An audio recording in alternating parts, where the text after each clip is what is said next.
एक बार की बात है, एक गांव में एक बूढ़ा आदमी रहता था। वह बूढ़ा आदमी अपने बेटे से बहुत परेशान था, क्योंकि उसका बेटा बहुत ही नालायक था, कामचोर था। वह कोई काम नहीं करता था और बस गांव में इधर से उधर घूमा करता था। तो एक दिन उस बूढ़े आदमी ने अपने बेटे को सबक सिखाने का सोचा। उसने अपने बेटे को अपने पास बुलाया और उससे कहा कि बेटा, घर के अंदर अलमारी में एक घड़ी रखी हुई है, तुम उसे निकाल कर लाओ। लड़का घर के अंदर गया और उस घड़ी को बाहर निकाल कर लाया। फिर उसके पिता ने उससे कहा कि अब तुम एक काम करो, इस घड़ी को अपने साथ बाजार में लेकर जाओ और जितने लोग भी तुम्हें मिलेंगे सबसे तुम इस घड़ी की कीमत पूछ कर आना। अब वो लड़का उस घड़ी को लेकर बाजार में चला गया। उसने बाजार में सभी लोगों से उस घड़ी की कीमत पूछी। किसी ने उस घड़ी की कीमत 500 बताई, किसी ने 1000 तो किसी ने 800। सभी लोगों ने उस लड़के को उस घड़ी की कीमत अलग अलग बताई और कई लोगों ने एक जैसी। वह लड़का अपने पिता के पास वापस आया और उसने उनसे कहा कि पिताजी, सभी लोगों ने इस घड़ी की कीमत अपने हिसाब से बताई। किसी ने 500, किसी ने 1000 तो किसी ने 800। अब उस बूढ़े आदमी ने अपने बेटे से कहा कि बेटा, ठीक है, घड़ी को तुम अलमारी में रख दो और जाओ। अब अगले दिन फिर से उस बूढ़े आदमी ने अपने बेटे को अपने पास बुलाया और उसे फिर से अलमारी से घड़ी लाने को कहा। लड़का फिर जाता है और अलमारी से घड़ी निकाल कर लाता है। और अब उस बूढ़े आदमी ने अपने बेटे से कहा कि बेटा, जाओ और आज तुम इस घड़ी के अंदर जो समय चल रहा है उसकी कीमत पूछ कर आओ। लड़के को समझ नहीं आ रहा था कि उसके पिताजी उससे क्या करवाना चाह रहे हैं।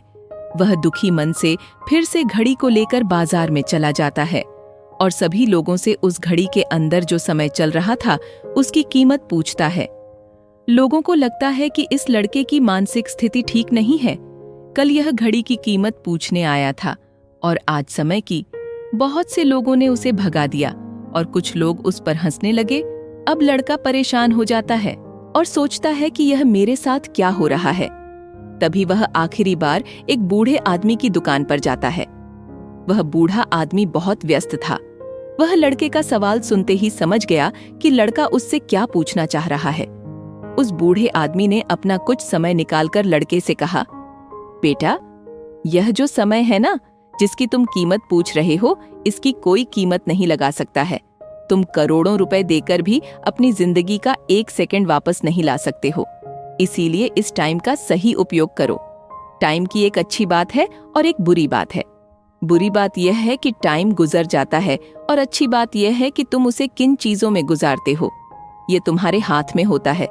सभी के पास दिन में 24 घंटे होते हैं, अमीर के पास भी और गरीब के पास भी। बस ये तुम्हारे हाथ में है कि तुम उस टाइम से क्या नया कर सकते हो। तो अपने एक एक पल का हिसाब रखो कि तुम उन्हें किन चीजों में उड़ा रहे हो। उस बूढ़े आदमी की बात सुनकर उस लड़के की आंखें खुल सी गईं, मानो उसमें एक बड़ा बदलाव सा आ गया हो। और फिर वह अपने पिताजी के पास उस घड़ी को लेकर गया और उन्हें सारी बात बताई और उस दिन के बाद से उस लड़के की जिंदगी बदल गई। दोस्तों, कहते हैं कि टाइम सबके लिए फ्री है, लेकिन वह प्राइसलेस है, वह कीमती है। तुम उसे खरीद नहीं सकते, लेकिन तुम उसे इस्तेमाल कर सकते हो। तुम उसे रख नहीं सकते हो, लेकिन तुम उसे स्पेंड कर सकते हो। और अगर एक बार तुम इसे गवा देते हो तो तुम इसे कभी भी वापस नहीं पा सकते हो। तो अपने टाइम का सही उपयोग करो। तो अगर आप इस कहानी को और भी लोगों तक पहुंचाना चाहते हो तो इस वीडियो को लाइक करें। और अगर कहानी अच्छी लगी हो तो हमारे चैनल को सब्सक्राइब जरूर करिए। मिलता हूं मैं अगली बार इसी तरह की कहानी के साथ। तो सब्र करो, शुक्र करो और जिंदगी में आगे बढ़ो।